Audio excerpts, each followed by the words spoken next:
नमस्कार। आज हम एक ऐसी कहानी पर बात करने वाले हैं जिसने भारतीय शेयर बाजार को हमेशा के लिए बदल दिया। हम बात कर रहे हैं हर्षद मेहता की और 1992 के उस अ, मशहूर स्कैम की।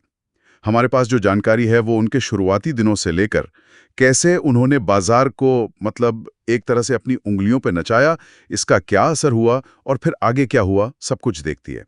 कोशिश यही रहेगी समझने की कि कैसे एक आम सा दिखने वाला इंसान शेयर बाजार का बिग बुल बन गया, सिस्टम की किन कमजोरियों का उसने फायदा उठाया और इस पूरे वाकये ने हमारी अर्थव्यवस्था और बाजार पर क्या छाप छोड़ी।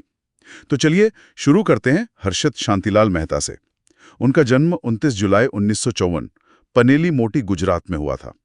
बचपन मुंबई के बोरीवली में बीता और लाला लाजपत राय कॉलेज से 1976 में बीकॉम किया। काफी साधारण शुरुआत। फिर 1980 के दशक के अंत तक वो शेयर बाजार में एक जाना माना नाम बन चुके थे। कहते हैं उन्होंने शेयरों की कीमतों को एकदम रॉकेट की तरह उड़ा दिया था। कुछ शेयर्स तो सुना है 4000% से भी ज्यादा चढ़ गए।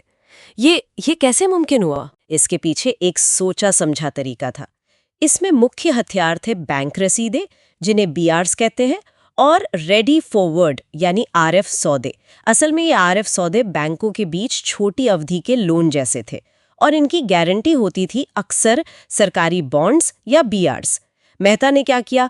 कथित तौर पर कुछ बैंक अधिकारियों के साथ मिलकर फर्जी बीआरस बनवाए, या फिर ऐसी बीआरस जिनका कोई आधार नहीं था, मतलब बिना पर्याप्त सिक्योरिटी के, और इनके जरिए बैंकों से हजारों करोड़ का कर्ज उठाया। ओह, मतलब बैंकों से ही पैसा लेकर उसी पैसे से शेयरों के दाम बढ़ाए।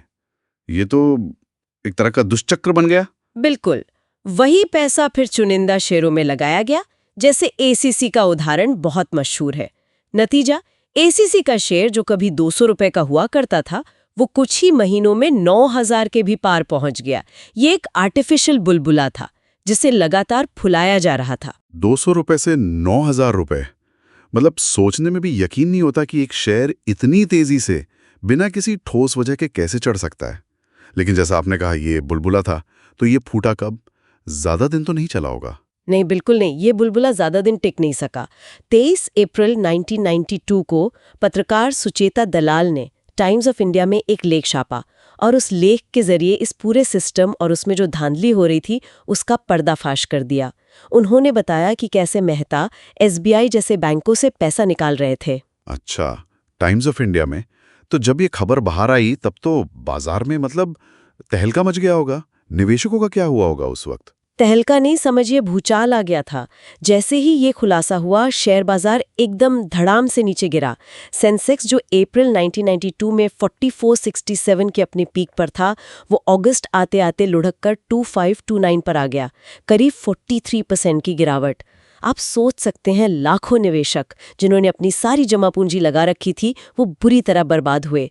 भरोसा एकदम टूट गया था। इतने बड़े खुलासे और बाजार में इतनी बड़ी गिरावट के बाद जाहिर है कानूनी एजेंसियां तो हरकत में आई ही होंगी। हाँ बिल्कुल, सीबीआई ने जांच शुरू की और नवंबर 1992 में हर्षद मेहता और उनके भाई अश्विन और सुधीर, इन सबको गिरफ्तार कर लिया गया। उन पर धोखाधड़ी, जालसाजी, इस तरह के 72 से ज्यादा क्रिमिनल केस लगे और करीब 600 सिविल केस दर्ज हुए। जांच में कई बैंकों और फाइनेंशियल इंस्टीट्यूशंस की मिली भगत भी सामने आई। और फिर नतीजा क्या निकला इन सब मुकदमों का? सजा हुई? हाँ, केस कई साल तक चले। 1999 में जाकर बॉम्बे हाईकोर्ट ने एक मामले में उन्हें दोषी पाया, 5 साल की सजा सुनाई और 25,000 रुपए का जुर्माना भी लगाया। लेकिन कहानी का अंत बड़ा दुखद रहा।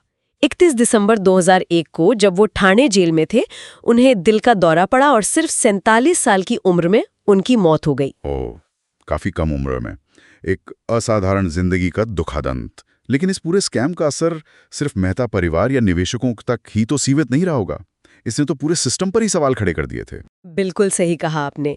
इस स्कैम ने भारतीय बैंकिंग और स्टॉक मार्केट सिस्टम की जो बड़ी बड़ी कमजोरियां थीं, उन्हें उजागर कर दिया। इसने रेगुलेटर्स को एक तरह से जगा दिया। सबसे बड़ा बदलाव आया सेबी के रूप में। सेबी यानी securities and exchange board of India. हालांकि सेबी 1988 में बन गया था, पर उसे असली कानूनी ताकतें मिली 1992 के बाद, खासकर 1995 का जो एक्ट आया उससे। मकसद साफ था, बाजार की निगरानी को सख्त करना और निवेशकों के हितों की रक्षा करना। अच्छा, तो सेबी को ज्यादा पावर इसी स्कैम के बाद मिली और शायद इसी वजह से फिर ट्रेडिंग के तरीकों में भी बदलाव आए होंगे। हाँ बिल्कुल, पारदर्शिता बढ़ाने और हेरफेर कम करने के लिए फिजिकल शेयर सर्टिफिकेट का जमाना खत्म हुआ। डीमैटेरियलाइजेशन यानी डीमैट अकाउंट्स आए और computerised screen based electronic trading की शुरुआत हुई। ये सब उसी स्कैम का एक सीधा नतीजा था जिसने सिस्टम को ज्यादा मजबूत बनने पर मजबूर किया। ये तो दिलचस्प है कि कैसे एक इतने बड़े घोटाले ने अनजाने में ही सही हमारे रेगुलेटरी सिस्टम को मजबूत करने में एक कैटलिस्ट का काम किया। और आज भी देखिए, ये कहानी लोगों को याद है। फिल्में बनी, हर्षदा, द बिग बुल और वो वेब सीरीज स्कैम 1992, उसने तो इसे फिर से चर्चा में ला दिया। हाँ बिल्कुल, और इस पूरी दास्तान से कुछ बातें तो एकदम साफ हो जाती हैं। एक तो ये कि बैंकिंग में पारदर्शिता और जवाबदेही कितनी जरूरी है और निवेशकों का भरोसा बनाए रखने के लिए मजबूत रेगुलेशन और निगरानी का कोई विकल्प नहीं है। ये कहानी ये भी दिखाती है कि कैसे सिस्टम की कमजोरियों का फायदा उठाने की कोशिश करने वाला व्यक्ति अंत में उसी सिस्टम के जाल में फंस सकता है। सही कहा। तो सोचने वाली बात यह है, क्या हर्षद मेहता जैसे बड़े आर्थिक घोटाले हमें हमारी व्यवस्था की कमियों के बारे में स्थायी सबक सिखा पाते हैं, या फिर वक्त के साथ यादें धुंधली पड़ जाती हैं और इतिहास खुद को दोहराने के नए तरीके ढूंढ ही लेता है?